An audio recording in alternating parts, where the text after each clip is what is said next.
Hello and welcome back to F1 Every Week. I am your host Ben Wevel, and today I'll be reviewing and analysing all of the key points from this weekend's Spanish Grand Prix. The Circuit de Barcelona-Catalunya really needs no introduction, having been an F1 staple since 1991. But the Spanish Grand Prix itself goes back much further, all the way to only the second season of the Formula One World Championship, in which Spain made its first appearance on the calendar, Jean-Manuel Fangio taking the inaugural F1 race in Spain at the Pedralbes circuit, which would only be used once more in F1 in 1954.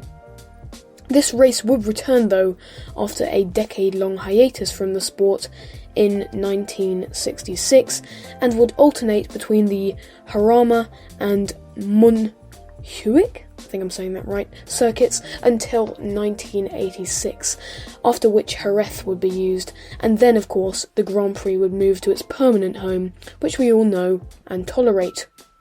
The turn 14 and 15 chicane has long been a point of contention between F1 fans after its addition to combat safety issues created by the former fast right-hander there, and despite the possibility of better following on its exit created by the 2022 car, its removal would certainly create a much better race.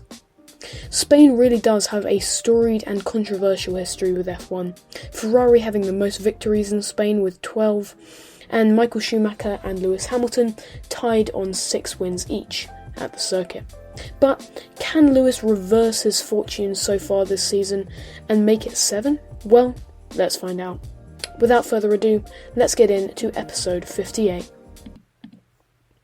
Something which may have aided Lewis Hamilton's chance of victory was the many changes made to the Mercedes floor, Spain seeing a huge array of updates to all of the cars apart from Haas, as the tactical changes were in full flow after the opening 5 rounds of the season.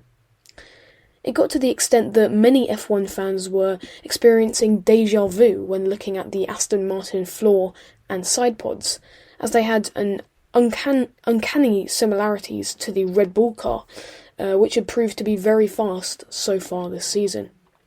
This magpieing evokes memories of the 2020 season's changes made to the then Racing Point car, which seemed to mirror the ridiculously dominant Mercedes. But moving on to the practice sessions, and Ferrari fans were treated to a 1-2 in the opening practice in Barcelona, as some teams used their first of 2 mandatory rookie FP1 sessions, as Yuri Vips rode in the Red Bull, Robert Kubica returned to the Alfa Romeo once more, and Nick de Vries, the 2019 Formula 2 champion, jumped into the Williams.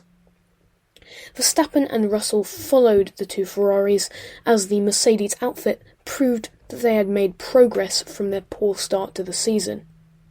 In FP2, Leclerc topped the times once more, split from his Spanish teammates by the 2 Mercedes drivers, who have really got into the swing of things on the opening day. But let's not forget what happened in Miami. George Russell was fastest man in FP2, yet he only qualified 12th the following day.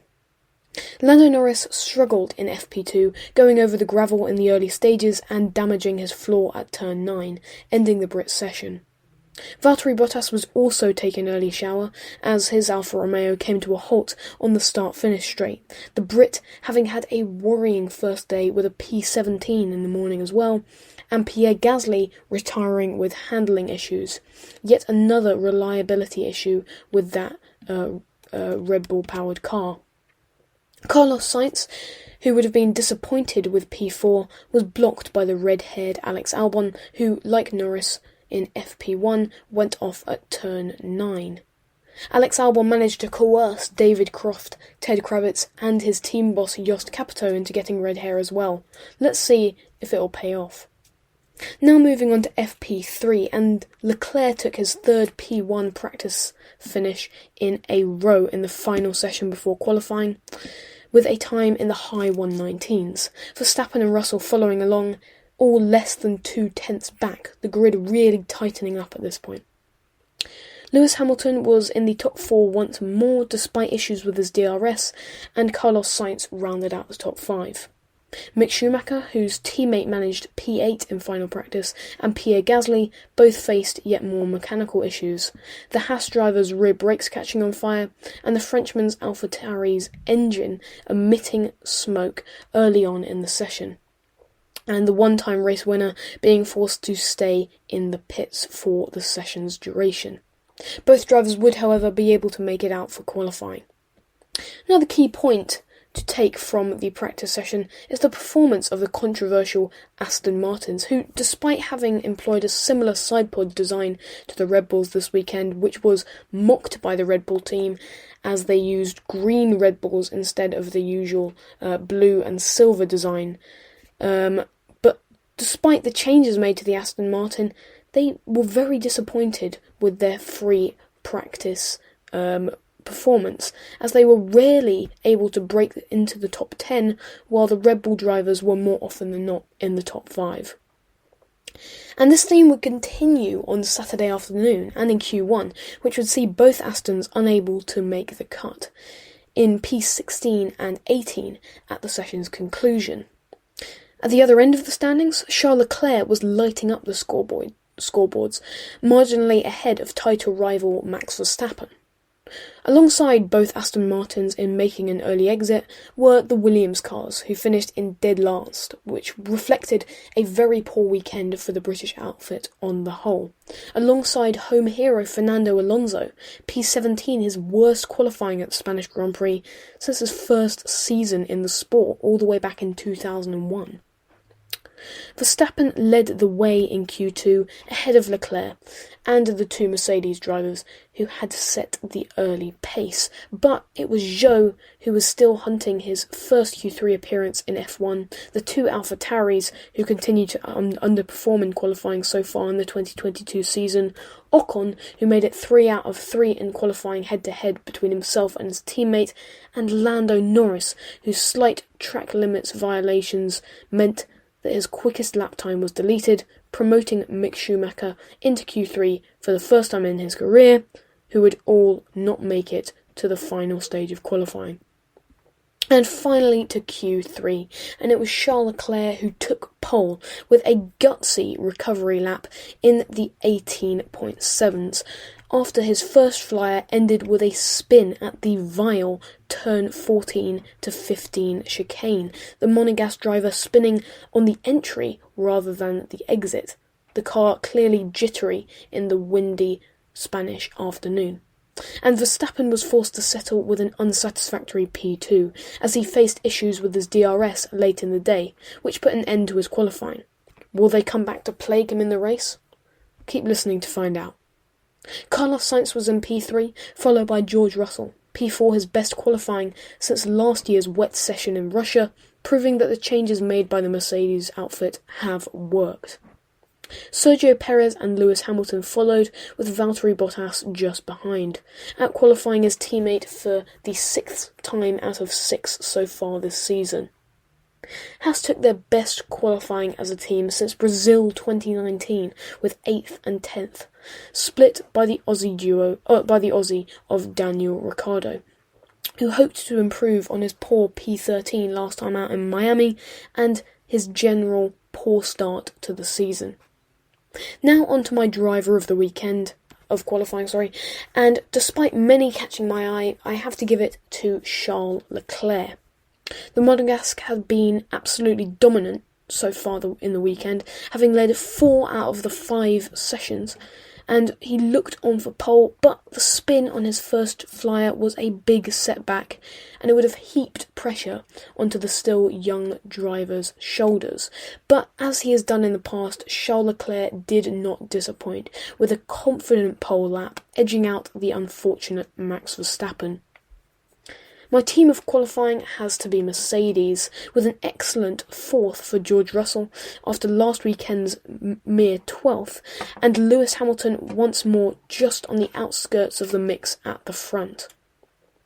The performance from Mercedes certainly proves that there is a long way to go in the season, and is a reminder to rivals that Mercedes are still here and fighting. Finally, for my struggle of the weekend qualifying, and this unfortunate title goes to Fernando Alonso.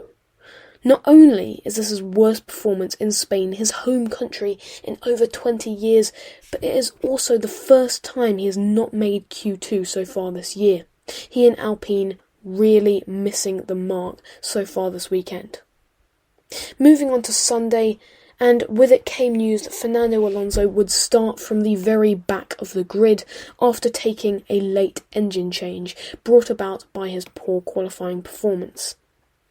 Charles Leclerc led away initially, followed by Verstappen and Russell, both of whom had great starts. Perez got up a place to 4th, and Sainz dropped from 3rd to 5th. Mick Schumacher got up 4 places in the opening lap melee to 6th, but his teammate was less fortunate, being punted off by Lewis Hamilton at turn 4, Lewis incurring a puncture and both being forced to pit. Ocon made his way up to 9th, and Lando Norris rounded out the points in the opening lap. Tsunoda and Gasly both up a couple of places to 11th and 12th. On to lap 4, and Schumacher lost out to Valtteri Bottas for 6th at turn 1, as Ricciardo and Ocon switched places as well a lap later at the very same corner. Mick Schumacher continued to slip down the field to 8th on lap 6, this time by the way of Esteban Ocon, as his Alpine teammate Alonso also made up some places from the very back of the field, skimming the grass as he went down the inside of Sebastian Vettel.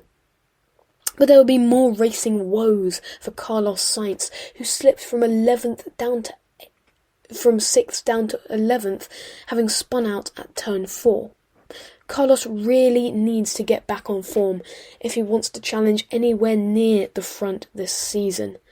And in such a good car as Ferrari, he really needs to perform if he wants to maintain or if he wants to keep his seat for the 2023 season. But it would be Max Verstappen who would make a mistake next, this time on lap 8, spinning uncharacteristically at turn 4 as well, and dropping down to 4th, as Sainz, Alonso, Zhou and Gasly all pitted, after Norris made the overtake on both Ricciardo and Schumacher. Tsunoda, Ricciardo and Albon pitted next, the former two dropping out of the points.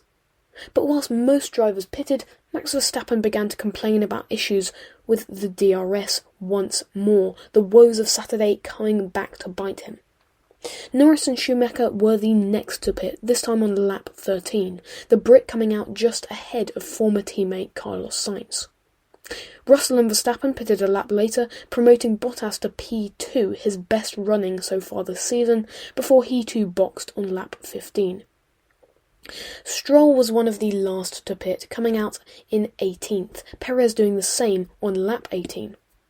On the same lap, Carlos Sainz breezed past Sebastian Vettel, as Leclerc pitted on lap 21 with a swift 2.2 seconds, the Monegasque nearly 7 seconds ahead by the third way distance. Hamilton pitted on lap 23, moving down to 19th, whilst George and Max did battle for second place, and despite the Dutchman's best efforts, George held firm. But drama would strike once more on lap 28, as Leclerc complained of a loss of power, promoting George Russell to the lead of the race. Max Verstappen pitting onto softs for the remaining 37 laps. On lap 30, George Russell would be overtaken by Sergio Perez into turn 1, before Max Verstappen made a move stick at turn 12 on Valtteri Bottas, a rare sight, whilst his teammate Zhou Guanyu was the second to retire. Another Ferrari engine failure. Perez and Russell pitted next, promoting Max Verstappen into the lead, and Norris moved up to 8th on lap 39 at turn 1 on Vettel, whose 20-lap-old soft tyres were beginning to grain. Kevin Magnussen reduced the deficit to the points on lap 41, moving on the red-haired Alex Albon. Max Verstappen made his final pit stop on lap 45, coming out ahead of George Russell, meaning a 1-2 for Red Bull. Sainz switched to the soft tyres for the last